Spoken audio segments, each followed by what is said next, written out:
Okay mga kababayan, magandang gabi po sa ating lahat. Tayo po ay nagbabalik para sa ilang mga topics na dapat pag-usapan. Meron po tayong tatlong issue na gusto kong talakayin sa inyo. Una, follow up po doon sa hamon na duelo ni Waldy Carbonell. Ano nangyari? And then pangalawa yung gustong paninipa ni Duterte sa mga kongresista. At yung pangatlo yung pagbabago ng prinsipyo ni Coco Pimentel tungkol sa ICC. Okay? May igsi lang po. Pasada lang. So una, ano bang nangyari doon sa paghahamon ni Waldy Carbonell? Totoo nga po na nagpunta siya doon, nag-antay siya kaninang alas 9 ng umaga, doon sa may Rizal Monument, dyan sa Luneta Park. At marami po ang mga nandun, may mga vlogger, may mga mangilan-ngilan na tao. Pero wala akong napansin na mainstream media. Parang hindi naman siya kinagat ng media eh. Parang hindi siya newsworthy para sa mga mainstream. So, yan nga po. Ito palang si Waldy Carbonell, napakatangkad pala nitong tao, no? Ang tangkad. May edad na pero parang ang lakas pa rin ng katawan. So ngayon, alam mo, natawa ako sa mga tao na nagpuntahan doon. Siguro, gustong makakita ng,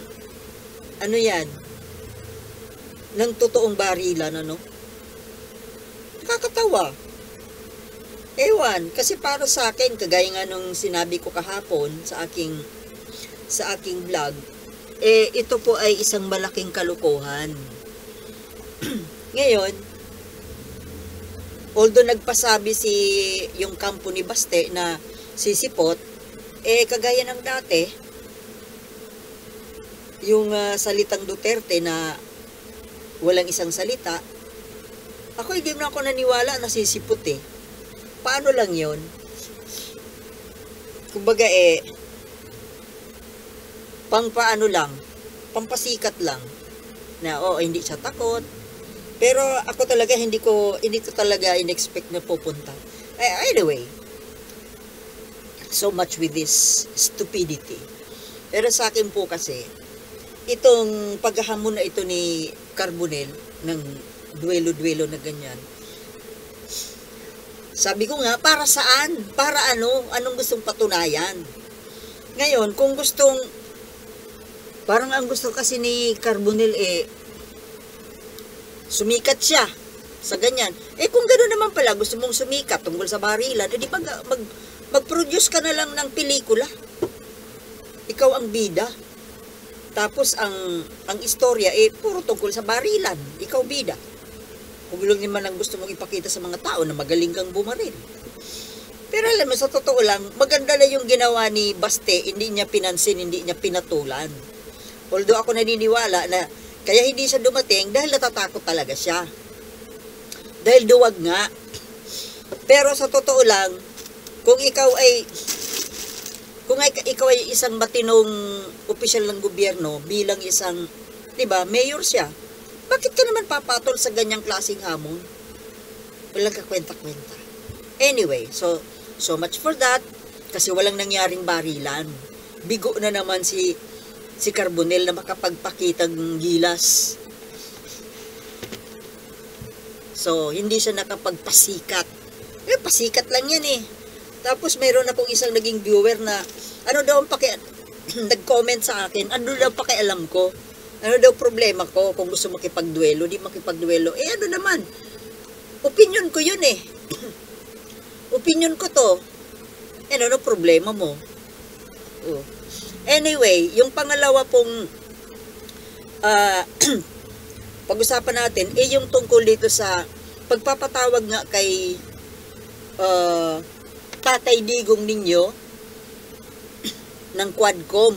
Kasi marami silang itatanong nga tungkol dito sa issue ng EJK, Pogo, at saka sa war on drugs.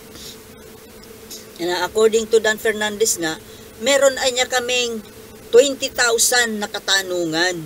So, ibig sabihin, yung 20,000 na napatay doon sa war on drugs. Pero, yung sagot nga kasi di ba, nangako kasi itong si Duterte na imbitahan lang siya ng Quadcom, sisipot siya. Haharapin niya ang mga congressmen. At nag-set pa siya ng date kung kailan.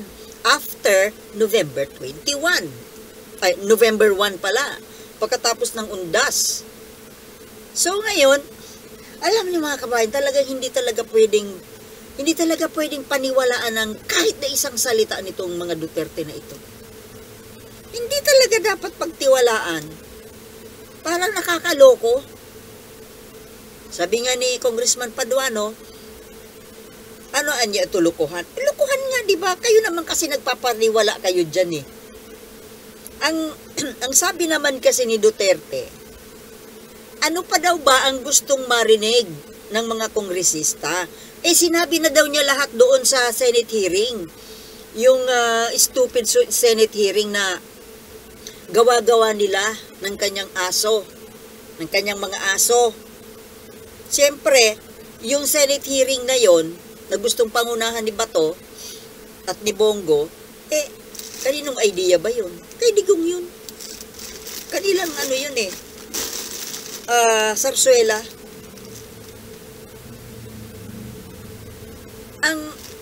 Para kay Digong, naisiwalat na niya lahat. Kasi nangumpisal na nga siya, di ba? Napaamin na siya ni Risa Hontiveros. Nangumpisal na siya doon sa Senado. So ano pa nga naman? 'Di ba? Kung ano man ang narinig ninyo doon sa Senate hearing, totally for public consumption naman ng yung lahat na napag-usapan nangyari diyan sa Senado, doon na lang kayo kumuha ng idea. Talaga naman no need na humarap siya. Ito namang si Duterte, kasi nangako nga siya, nasisipot, na for sure wala naman talaga siyang balak na gawin. Wala siyang balak na tuparin yung kanyang salita. Alam niya hindi siya tutupad. At ang katotohanan po mga kababayan, kung bakit doon sa Senado, malakas ang loob niya. Very confident siya na humarap doon sa Senado. Kasi nga, alam niyang absuelto siya doon. Alam niyang no sweat, kumbaga. Dahil marami nga siyang aso doon, di ba? Halos lahat. Lahat na Maliban kay Risa Hontiveros, mga aso yun. Mga aso ni Digong. Kaya tingnan mo, pati yung chairman ng Blue Ribbon na si Coco Pimentel na inaasahan natin na mabigat ang loob kay Duterte, ay naging aso na rin. Diba? Nagmukhang aso na kakaway-kaway ang buntot. Diba tinrato niyang VIP itong si Digong. Pero in a way, mukhang nakatulong din naman yung pagbibigay nila ng masyadong tsansa ng leeway doon kay Digong kasi nasarapan sa kakakwento. Yan pala ang personality ni Digong, Pag hinayaan mo na parang bilib na bilib ka makinig, yung parang starstruck ka sa kanya, talaga palang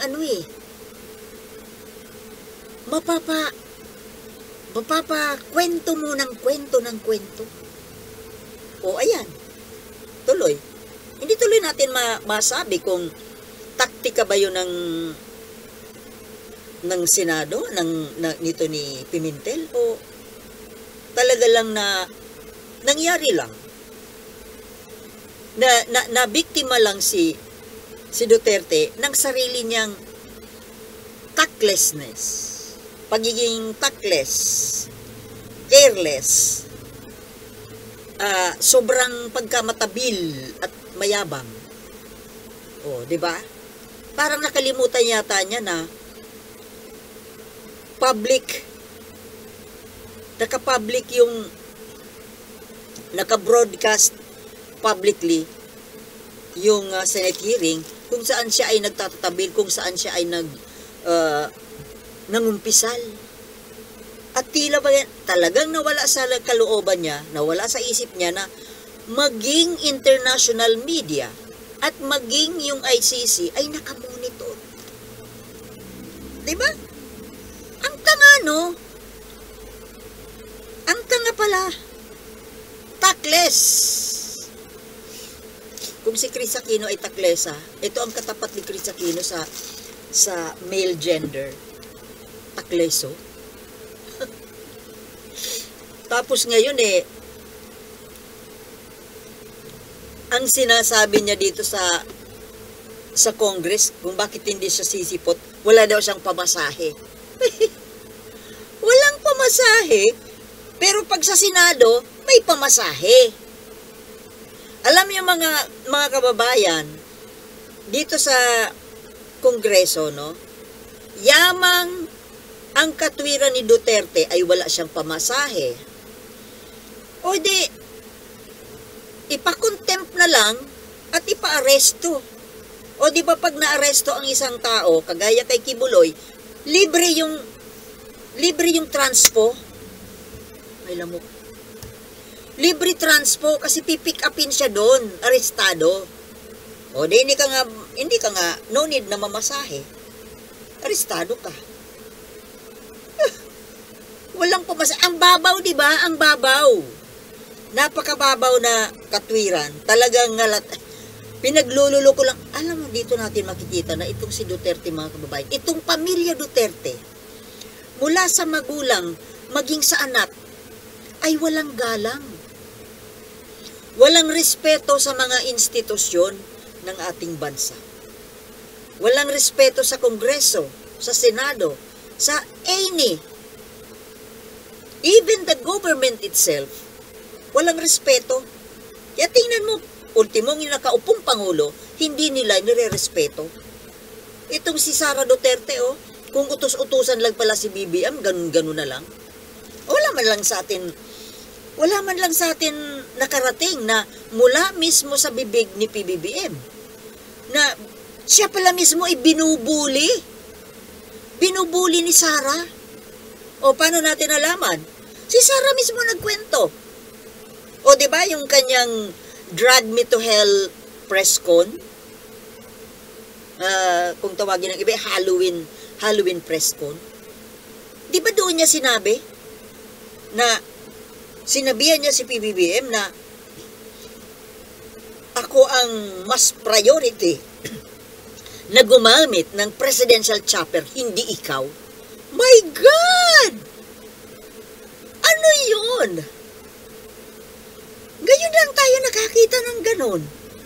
Na vice presidente, pagsasabihan ng Pangulo na ako ang dapat gumamit ng presidential chopper, hindi ikaw. In the first place, ano ba ang pangalan ng chopper?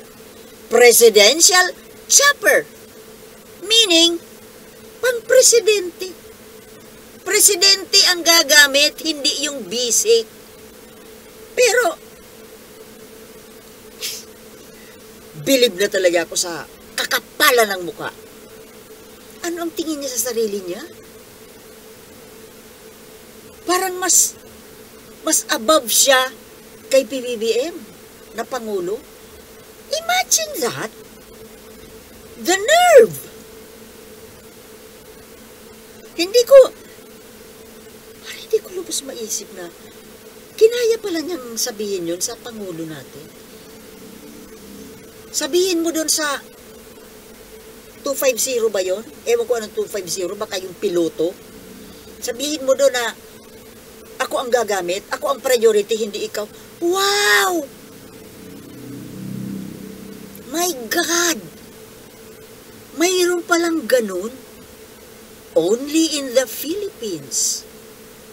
Kung hindi pa natin, wala naman tayong kaalam-alam na may nangyayaring ganun. Siya mismo ang nagdaldal eh.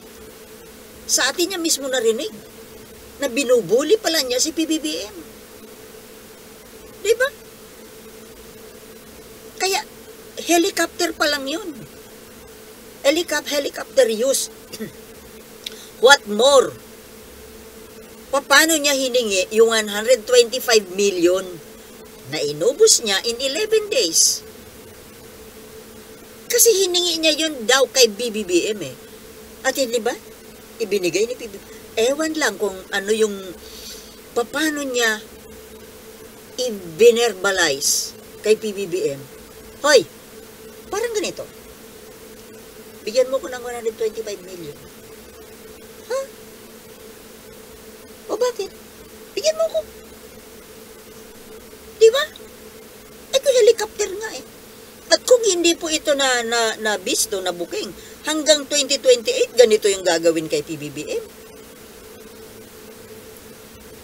Yan ang mahirap kasi mga kababayan sa sobrang mabait na tao. Daming lamok. Sobrang mabait. Kaya tuloy inaabuso. Nakakainis. Parang nakakainis na, nakakairita ba na ang presidente natin ay ginaganyan-ganyan lang? At wala man lang ginagawa si PBBM. Ano ba yan? Ako kasi ayoko ng ganyan. Leader ka tapos papayag kang ibuli-buli lang ng under sa'yo. Ikaw dapat yung pinakamataas. Pero parang pinipitik-pitik ka. Oh my goodness. O, isa pang pag-usapan natin. Kasi yun na nga, manluloko.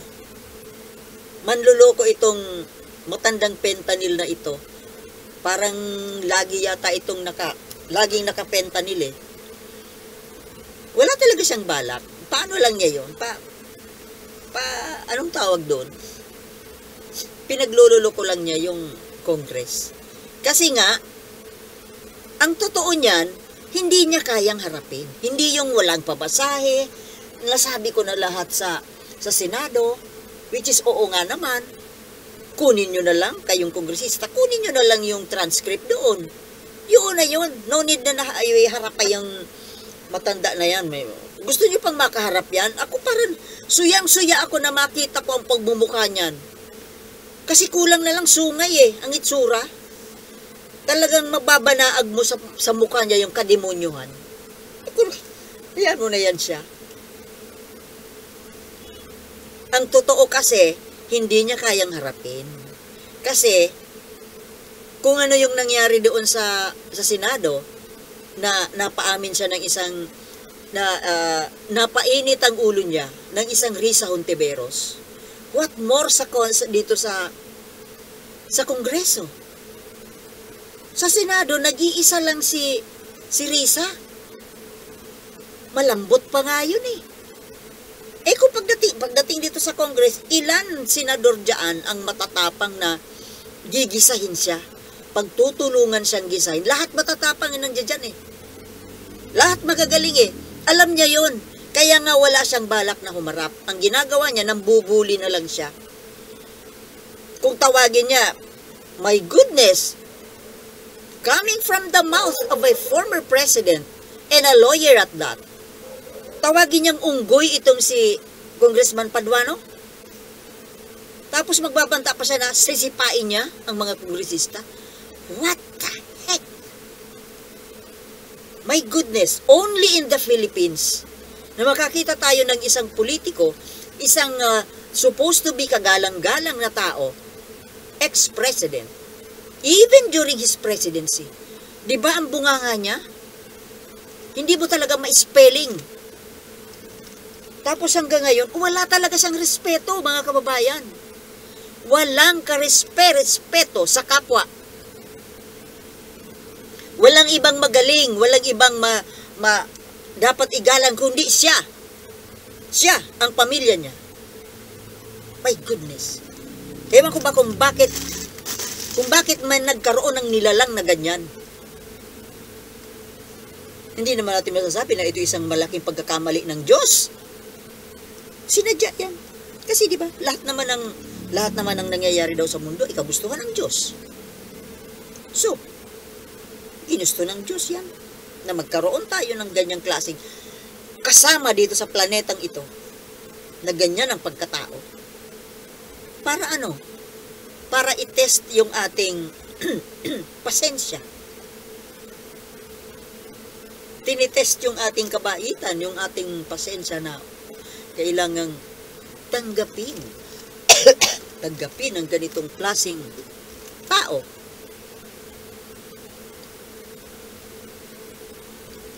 Hot water. Kasi pag ako tuloy-tuloy magsalita, nangangati ang lalamunan ko. So, ang pangatlo po na pag-uusapan natin, maiksi lang, ay ito naman pong si Coco Pimentel. Relatedly, na during the Senate hearing ng Blue Ribbon na kanyang pinamunuan, ay nagmukha siyang ingot. Diba? Maraming ang nakapansin sa kanya. Mga netizens, mga kapwa mga politiko, na nahinaan sa kanya. Talaga naman, kumbaga hinanap natin yung kanyang pagiging batikang, ano ba yan, veteranong senador, batikang abogado, top-notcher sa bar, tapos nagawa lang na para siyang tinapakan lang na diniinan at tiniris-tiris ni Duterte. Yung nangyari doon. Tapos sabihin lang yung nagreklamo yung mga tao, sabihin lang niya na, we cannot please everyone. Ganun lang. Tapos ewan lang kung magkakaroon pa ng kasunod na hearing, nakakainis pa. Nakakainis pakinggan yung manood ng hearing na ganyan. Walang kakwenta-kwenta. Sayang lang yung oras. So, ngayon nga po, dahil nabatikos siya ng mga tao tungkol doon sa pag-handle niya ng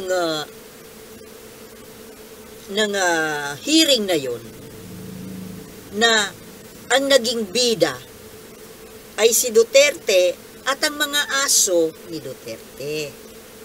Diba? Sino yung mga aso doon na nagpasikat? Si Bato, si Bongo, na wala naman siya na dapat na, hindi sila dapat nandoon. Sinabihan na siya sila ni Chis Escudero na mag-inhibit, pero ang titigas ng ulo, kasi maging si Chis Escudero, hindi rin niya kayang panghawakan, hindi niya karang panggobyernuhan ang kanyang nasasakupan. Hindi nakinig.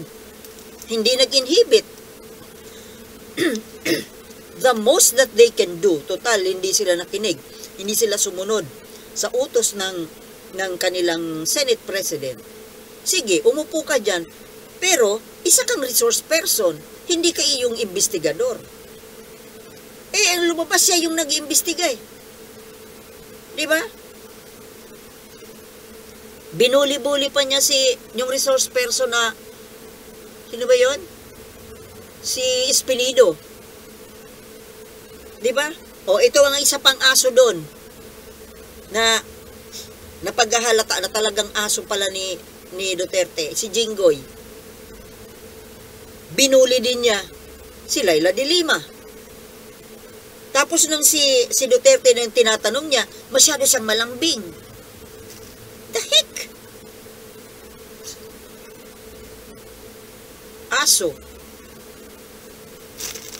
Aso ni Duterte na ang mga buntot, kung hindi man nabahag,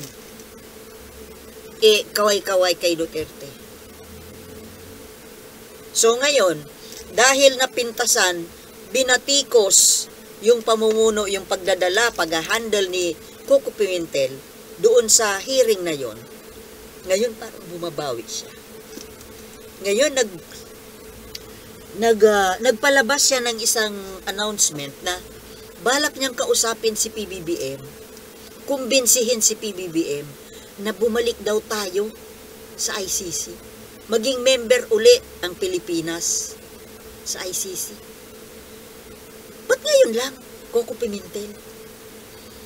Ang tagal-tagal ng issue yung membership ng ICC ng Pilipinas sa ICC. Ang tagal na, di ba? Matagal nang pinagtatalunan yan eh. In the first place, nung panahon ni Duterte, na ikaw yung Senate President, di ba?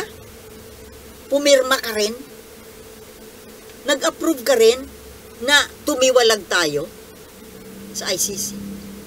Di ba? Nakalimutan mo na, Coco Pimentel. Isa ka sa nag-approve. Panahon ni Duterte.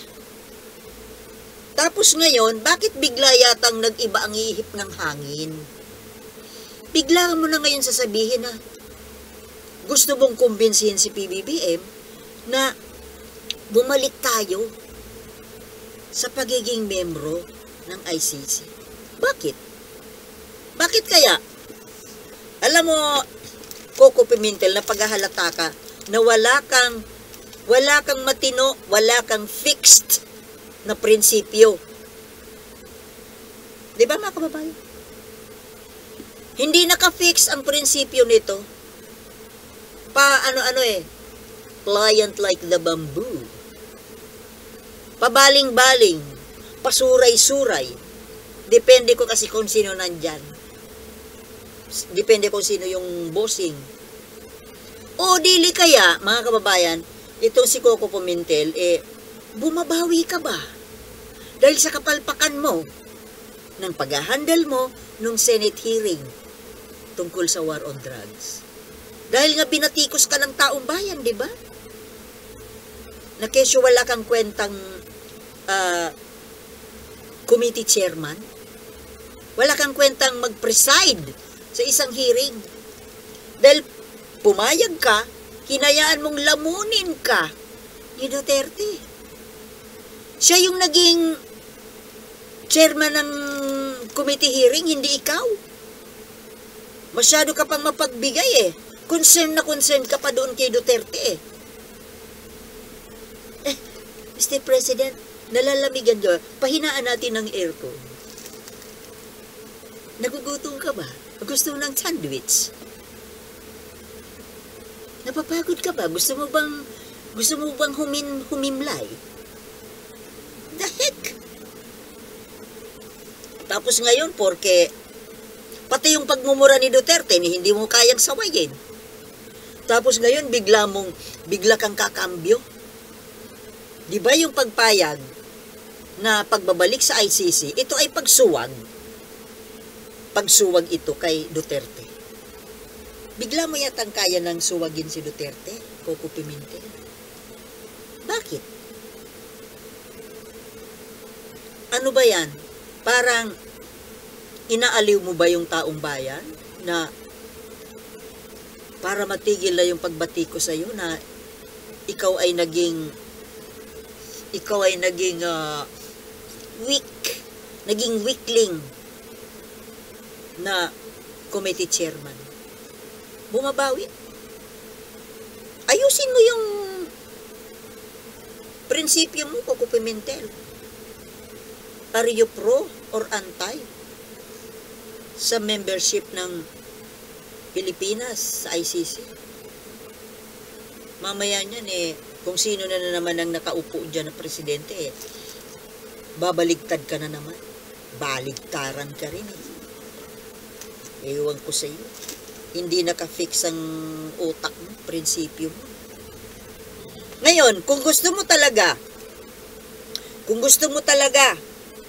na maging member ulit tayo ng ICC, huwag mo nang daanin pa sa media na kesyo mananawagan ka, kakausapin mo personal si PBBM, kukumbinsihin mo. Is that the right way?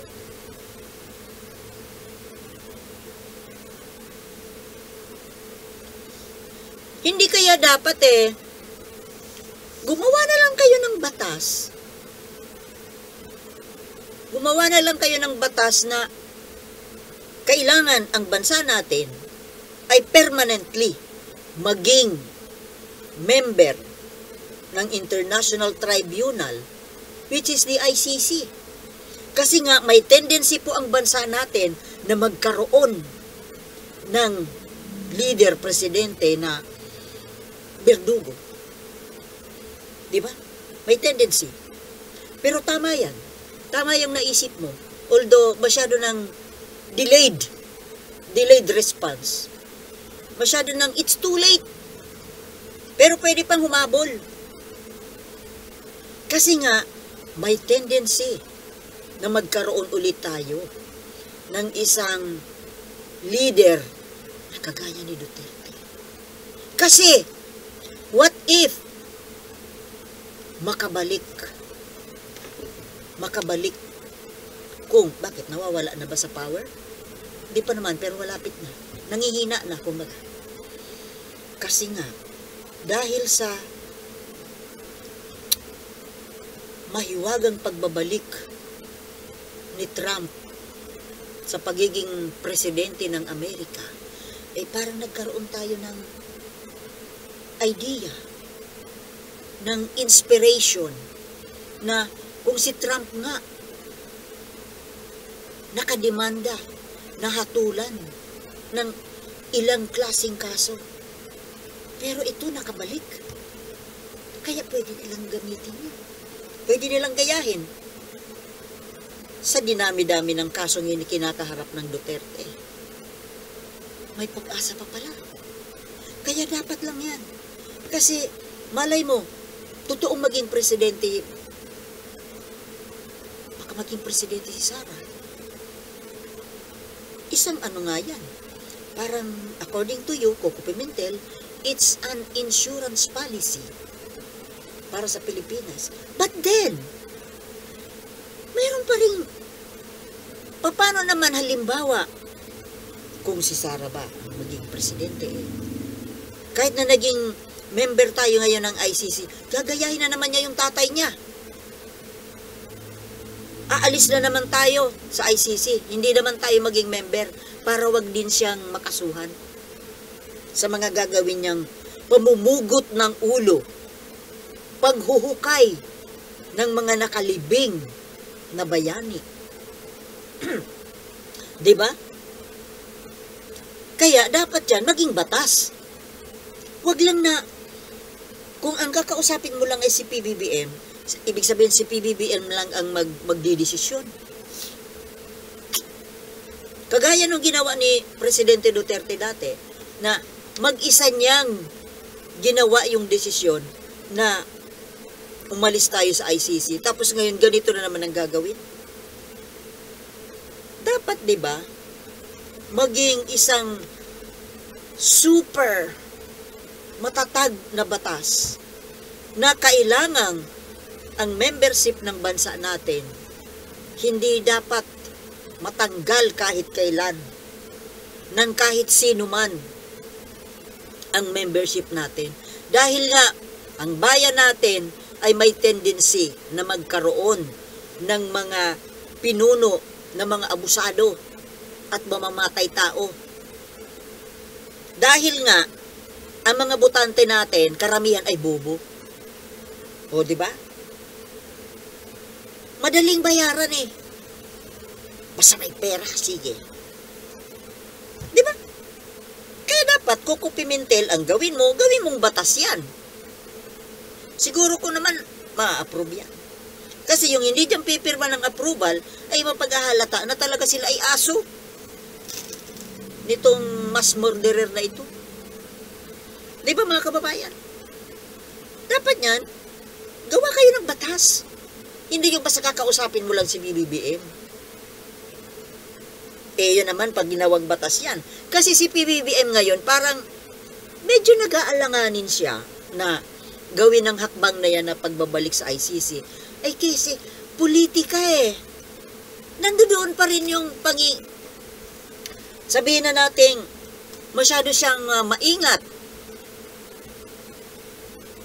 Umiiwas siya sa posibleng backlash ng mga Duterte.